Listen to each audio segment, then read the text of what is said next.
Kenapa Pak Ferry nggak jadi bandar aja? Waktu itu enggak? Nggak ada lahan, Pak. Harus ada lahan ya? Harus ada lahan.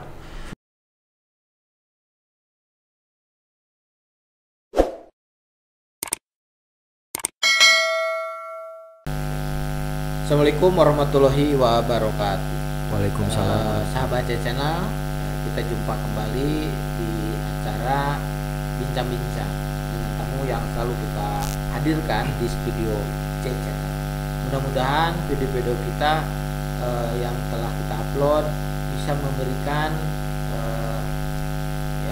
inspirasi bagi kita semua, terutama sahabat Channel. Semoga sahabat Channel di hari ini berbahagia semua, termasuk ada energi positif bagi sahabat Channel dan keluarga yang pasti. Dan yang paling utama apa sahabat Channel? Sehat semua. Kita hari ini untuk ngobrol-ngobrol telah hadir di sini di studio Channel, itu namanya Pak Ferry. Kita akan gali dari beliau apa yang bisa menjadi masukan, mungkin pengalaman beliau, terus kesuksesan beliau, bahkan pengalaman-pengalaman yang mungkin tidak membahagiakan atau tidak sesuai target selama ini. Oke, saya langsung perkenalkan di sini, namanya Ferry Firmansyah ya. Iya, Pak. Apa kabar Pak Ferry? Alhamdulillah, Pak. Oke, terima kasih telah hadir di studio Channel. Kita harus menggali dulu ya tentang tamu-tamu yang kita undang. Sahabat Channel, kita akan kita coba dulu, jangan selalu dari keluarganya kita bicara. Di akhir aja posisi sekarang, di masa pandemi aja dulu ya, biar nggak ngurutnya diacak aja. Pak Ferry, masa pandemi ini bagaimana keadaan keluarga atau di dunia pekerjaan? Kalau untuk keluarga, alhamdulillah sih, Pak ya. Suara aja keras aja. Kalau untuk keluarga, alhamdulillah, Pak. Di masa pandemi ini sehat semua sih, Pak ya. Tetap itu. Terus itu nggak istri kerja nggak? Kerja, Pak, istri. Kerja di mana? Di bank swasta di Bandung, Pak. Bank swasta ya. Iya. Terus yang ngurus anak siapa? Anak berapa? Anak 2, Pak. Yang diurus siapa ngurus? Sama mertua, Pak. Mertua. Nah, itu. Tadi juga sahabat Channel kita selalu ngobrol, pasti ya termasuk saya lah. Anak tuh pasti diurus oleh mertua ya. Iya, Pak. Apalagi ya mamahnya istri kita ya. Itu iya. kan itu biasanya. Makanya kita harus bersyukur ya, iya, punya Pak. keluarga yang yang berbahagia ya di luar kita. Anak paling gede berapa tahun? Anak paling gede 5 tahun lebih, 5 Pak. tahun. Masih Iya. muda ya berarti ya. Iya. Jadi sekarang dulu kerja di mana dulu nih ceritanya? Awal mulai kerja itu saya lulus kuliah itu 2005, pertama di Bank Yobi, Pak. Yobi. Bang kuliah dari mana, Pak? Dulu saya D3-nya di Teknik Informatika, S1-nya Sistem Informasi di STIMIK Amik. Oh, masih dunia itu ya, dunia Iya. informasi ya, Iya, Pak. komputer gitu. 2005 D3 berberes. D3 beres, Pak. S1 beres juga tahun berapa? S1-nya saya sempat kerja dulu kan, Pak, itu di Yobi. Nah, Sambil S1 sempat nerusin lagi di 2007, Pak. Sampai 2009. Itu waktu D3 kan ini ngobrol juga sahabat Channel, kan mungkin ada yang sama pengalamannya. Bedanya kuliah sambil kerja dan sebelum apa nih bedanya? Bedanya kuliah sambil kerja ya, dulu D3 itu saya ngambil yang reguler, Pak. Kalau yang S1-nya karyawan, ngambil kelas karyawan gitu. Cuma beda waktu aja mungkin. Beda waktu aja. Kalau untuk kelas karyawan kan saya bisa sambil dari paginya sampai sore kerja sorenya kuliah gitu, Pak. Ini beres S1 tahun berapa berarti? Beres S1 itu 2009-2010, Pak. Udah beres ya gitu. Iya. Nah, itu udah kerja di Yobi berapa tahun? Yobi itu saya cuman kerja itu hampir 2 tahun, 2 Pak. tahun. Bidang apa tuh? Dulu di kartu kredit awal, Pak. Oh, kartu kredit sedang booming-boomingnya saat iya, itu. Iya, Pak, betul, Pak. Itu cari nasabahnya bagaimana kalau untuk kredit? Kalau untuk dulu saya by phone, Pak. Terus canvassing gitu ke toko-toko pokoknya yang kayak mau ABC, aja ya kayak gitu. Itu tantangannya apa tuh kalau marketing kartu kredit tuh? Wah banyak Pak, ada tantangannya ya. Kalau kita lagi kanvassing gitu, kadang-kadang penerimaan dari nasabahnya oke diterima. Kalau enggak, kadang ada yang diusir gitu Pak. Enggak gitu. Semua itu mau bukan hanya di kartu kredit. Saya aja kalau jualan gitu ya, jadi sales gitu kan dulu. Ya belum tentu nerima. Sama aja kalau kita nih, kalau ke mana? Ke mall ya dulu. Pak mau nawarin, kita juga memang bukan berarti kita nggak mau nerima. Bisa aja saat itu kan kita mau belanja. Iya Pak. Ada waktu gitu. Itu jadi harus bagaimana ya, susah juga memang satu sisi kok nggak menghargai gitu. Padahal memang orang lain juga kan, bukan kita juga, mereka juga ada keperluan yang lain kan. Nah itu tantangan menjadi seorang marketing. Pak. Ya marketer itu kan harus gigih. Bagaimana orang bisa tertarik dengan gitu. Tapi betul. Sukses saat itu. Alhamdulillah Pak, waktu itu saya di Jawa Barat the best Pak. The best ya. Kan? Sampai punya di hadiah apa trip ke Bali gitu Pak. Berarti kan bagus ya. Iya Pak. Cuma sesudah itu 2 tahun berapa berarti 2000 berapa? 2011 keluar. 2010 apa keluar. Kenapa dipecat atau apa? Enggak, saya usaha Pak. Dulu ternak lele. Ya? Ternak lele. Tahun berapa tuh 2011? Ternak lele itu 2010 sampai 2011. Di mana? Dulu itu saya tempatnya itu di Pasir Impun.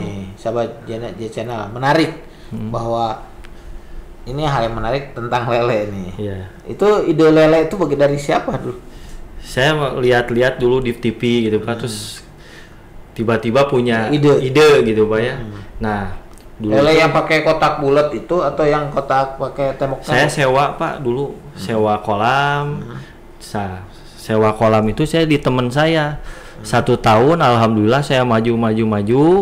Tiba-tiba waktu itu diambil tempatnya nggak disewain lagi. Nggak disewain karena gini, ada kasus sama, saya juga bocor lagi. Kita sewa tempat dulunya nggak ramai, kita rezekinya mungkin bagus. Akhirnya karena dia juga pasti tertarik, atau mau dijual bisa aja dijual atau disewakan, atau dia mau usaha lanjut itu bisa itu kan. Itu hambatan, kita juga nggak usah nyesel. Emang di tempat orang lain kita juga sewanya cuma setahun. Coba kalau sewa 10 tahun sewanya, ya sahabat channel ya. Kita makanya progres, ketentuan atau jangka waktu itu udah pasti. Karena kita sewa setahun ya, walaupun teman juga nggak lanjut pindah ke tempat lain. Sempet pindah Pak, cuman gimana? Beda lagi Pak. Setup ya. Itu berapa kolam itu? Waktu itu saya 5 Pak, 5 kolam. Ukuran berapa sih kalau bentuk itu? Itu ada yang satu tuh hampir 1 lapangan bola Pak. Satu lapangan bola gede. Oh, bukan gitu. Kotak-kotak seperti itu. Gede Pak, gede. Kayak kolam ikan aja gitu. Iya, kayak kolam ikan. Dulu omset setahun ya? Omset berapa per bulannya? Bulan apa lihat? Kalau nanam ikan lele itu bagaimana sih, Sobat? Saya itu nanam lele itu panennya itu 35 hari sampai 40 hari Pak. Anggaplah 2 bulan kurang lebih ya. Kurang lebih 2 bulanan. Ya lumayan Pak, alhamdulillah itu omsetnya itu sekitar 40 sampai 50 dulu per bulan, per sekali itu ya. Ya itu kotor sih Pak. Kotor. Ya nggak apa-apa, tapi ini menambah wawasan bagi sahabat channel. Ini lele belum ya, Pak Irman ya, belum kita ngebahas yang lele ya. Ini bagus. Itu bagaimana kalau sahabat channel mau bisnis lele, cara beternak lele itu bagaimana sih? Coba awal kalau caranya berternak untuk dijual lagi, apa mau dijual ke pedagang-pedagang gitu Pak? Itu ada dua opsi. Kalau dulu itu Ferry gini Pak, Ferry dijual lagi sama bandar. Nah pengalaman juga waktu itu temen ada yang bilang kalau bisnis lele itu harus pahit-pahitan di awal sama si bandarnya. Komitmen seperti tadi, sewa tempat juga pahit-pahitan lah, bukan hanya lele aja. Jadi dulu Ferry beli benihnya di daerah Bojong Soang Pak. Nah dibesarin. Ya dibesarin di Ferry. Nah bilang sama si bandarnya nanti saya mau jual lagi ke bandarnya gitu Pak. Gitu. Bandar untuk siapa? Nanti bandar ada juga yang beli ya kayak dijual-jual lagi ke pasar induk. Tapi lebih enak gitu ya ke bandar ya? Apa lebih enak yang mana? Ke bandar sih Pak. Nggak capek ya? Iya nggak capek, itu mah udah jelas-jelas ada yang nampung. Kenapa Pak Ferry nggak jadi bandar aja? Waktu itu nggak ada lahan Pak. Harus ada lahan ya? Harus ada lahan. Lahan untuk nampung lelenya Pak. Gitu. Sempet sih udah dari situ kerja sambil lele juga Pak. Gagal jadi Ferry cuman punya lahan 3 ke 4 meter. Nah itu Ferry itu jual ke tukang pecel lele Pak. Sistem bayarnya per 3 hari. Tapi capek nggak? Nggak capek Pak. Nggak, sekarang masih? Sekarang udah enggak sih Pak. Kenapa? Nanya aja, integrasi sama channel. Ya nggak apa-apa kan, biar tahu ya kita ya semua ya. Waktu itu ya Ferry-nya sibuk sih Pak, sibuk yang lain gitu. Pokoknya saya gini, kalau nggak fokus apapun juga itu. Nah itu Pak, betul gitu. Pak. Iya. Cuma kalau nggak fokus dia juga belum tentu jadi nggak nih usahanya. Iya, Takut Pak. gagal, sedang di rumah istri anak kan perlu makan kan Iya, juga betul, kan Pak. itu pasti kan itu. Semua orang lah sahabat channel. Jadi kenapa kita ragu melangkah? Karena ada hal yang lain mengikat kita. Iya Pak. Ada keluarga, ada anak, atau ketakutan intinya, takut gagal gitu. Nah itu cuma setahun ya? Cuma setahun Pak. Nih jadi tadi sahabat channel kalau untuk bisnis lele katanya ada 2 targetnya, mau dijual ke retail, kedua ke yang ke satu, yang kedua dijual ke bandar. Memang simpel ke bandar, mungkin untungnya tapi lebih kecil, lebih kecil. Ya. Tapi lebih ada kepastian. Ada kan pasti gitu, itu udah pasti sih Pak. Itu kalau sekarang di mana di YouTube saya lihat itu kan lele itu ada yang kotak pakai apa? Iya pakai bulat itu kan. Ya, itu bagus juga enggak? Bagus itu Pak. Nah, nggak nyoba itu Pak Ferry? Ya itu tadi Pak, nggak ada lahannya Pak. Memang kalau lahan itu kan nggak terlalu besar ya sebetulnya. Kalau yang gitu-gitu. Air juga ya pengaruh. Air juga. Kalau lele itu nggak kayak lauk emas ya Pak ya. Lauk emas itu kan airnya harus bening. Ini lele mah asal ada aja. Ya. Ya kena itu lahannya aja ya. Lahannya sih Pak. Itu menurut ini penerawangan sahabatnya Pak Ferry. Tadi kan di kolam nih. Ya. Lebih bagus di kolam atau yang di jolang-jolang itu? Ferry sih belum pernah nyoba di kayak tempat-tempat jolang kayak gitu. Ya ada plus minusnya kayaknya Pak ya. Kalau itu apa mau nanya, makanannya apa gitu, pelet gitu apa atau Nah, Ferry mah waktu dulu itu beli ke ini Pak ternak ayam yang mati. Ayam-ayam yang mati, nah sama Ferry dibeli. Dulu itu harganya kalau yang udah direbus mateng 3.500. Kalau yang bangkainya aja 3.000. Jadi makan itu juga ya. Ayam-ayam yang mati ya. Ayam-ayam yang mati gitu Pak. Nah ini kita udah tutup ya masalah bisnis tadi sahabat nggak apa-apa. Seorang pekerja, Pak Ferry dulu kerja di mana? Di UOB. Nah sekarang kerja di mana? Di BPR LPM Pak. Udah berapa tahun Pak? Jadi UOB langsung ke BPR LPM? Enggak Pak, dari dulu di Indolife berapa tahun? Di Indolife itu 2 tahun, 3 tahun Pak. 3 tahun. Terus pindah ke BPR Cipaganti. Ya. Terus BPR Cipaganti. Berapa tahun? BPR Cipaganti itu 3 tahun. Kan waktu itu tutup BPR. 3 tahun sudah itu? Langsung ke. Oh, jadi BPR itu udah 4 tempat pekerjaan gitu ya? Iya Pak. Cuma yang UOB masih berjaya sekarang kan? Masih UOB. Masih ada kan? Iya. Cuma ini BPR ini bangkrut. Terus Indolife masih ada kan? Masih ada Indolife Pak. Kenapa pindah dunia asuransi? Dulu itu ya pengen pindah juga.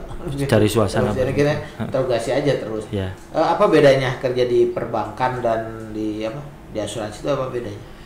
Ya bedanya itu kalau di asuransi dulu asuransinya Ferry asuransi sama kayak cari deposito gitu Pak.